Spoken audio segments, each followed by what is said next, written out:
Sur la place de l'hôtel de ville d'Aix-la-Chapelle, 2 espaces pour 2 ambiances. Au pied du bâtiment, tapis rouge pour dirigeants. Et au fond de la place, relégués derrière des militants pro-européens en bleu, des gilets jaunes allemands et français. Ils sont là pour donner de la voix et gâcher la photo d'arrivée.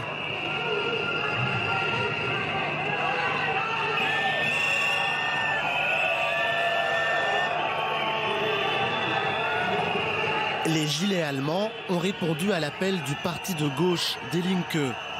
On trouve aussi des antinucléaires, des antifédéralistes. Cette pancarte défend l'Europe des patries.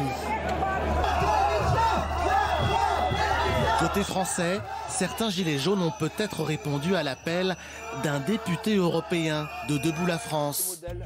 Le 15 janvier, Bernard Monod poste cette vidéo d'alerte sur sa page Facebook. L'Alsace repassera sous gestion allemande et la langue administrative sera l'allemand. Monsieur Macron, lui, tel un Judas, va livrer l'Alsace et la Lorraine à une puissance étrangère. J'appelle tous les Français, et en particulier les Gilets jaunes, les samedis 13 et 20 janvier, à interdire à Macron de signer ce traité d'Aix-la-Chapelle, négocié en catimini. La vidéo compte très vite des milliers de vues. Elle est partagée notamment par les sites de l'extrême droite. Devant la polémique, le député la supprime le 16 janvier. Mais d'autres politiques ont pris le relais. Ce traité, maintenant, vous pouvez le consulter sur Internet. Vous pouvez le lire. Il vous paraîtra peut-être anodin, mais je vous demande de lire entre les lignes. Entre les lignes, cela veut dire quoi? Cela veut dire que ce traité organise la soumission de la politique étrangère, diplomatique et de défense de la France à l'Allemagne. Pour la droite et l'extrême droite souverainiste, le traité d'Aix-la-Chapelle organiserait la cession d'un territoire, l'Alsace, d'un siège, celui de la France à l'ONU, ainsi que de l'arme nucléaire au profit de l'Allemagne.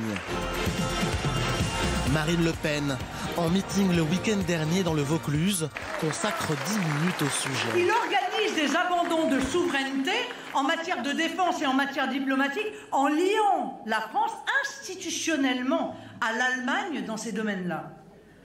En matière de défense, ce traité aura des conséquences particulièrement dommageables. Pourquoi faudrait-il demander à l'Allemagne l'autorisation d'intervenir militairement quelque part si nos intérêts sont en jeu? Peut-on accepter de partager avec l'Allemagne notre arme nucléaire, à terme, qui est l'instrument de la puissance et de l'indépendance de la France? Une fake news abondamment critiquée. Pourtant, 3 jours plus tard, Marine Le Pen enregistre un message identique sur la page Facebook du Rassemblement national. Emmanuel Macron commet un acte qui relève de la trahison. Une décision de cette nature ne peut passer que par un référendum. Et j'en demande expressément l'organisation. Par ailleurs, parce qu'il s'agit de la France, j'appelle tous les patriotes à nous rejoindre pour combattre un pouvoir qui a choisi la soumission et l'abaissement du pays. Ne les laissons pas faire. En pleine cérémonie de signature, Emmanuel Macron va devoir glisser une phrase pour répondre aux rumeurs. Et ceux qui oublient la valeur de la réconciliation franco-allemande se rendent complices des crimes du passé.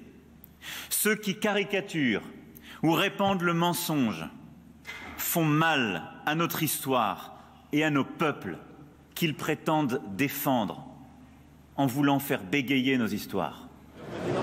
Pas suffisant pour faire cesser l'infox de la cession et la mise sous tutelle.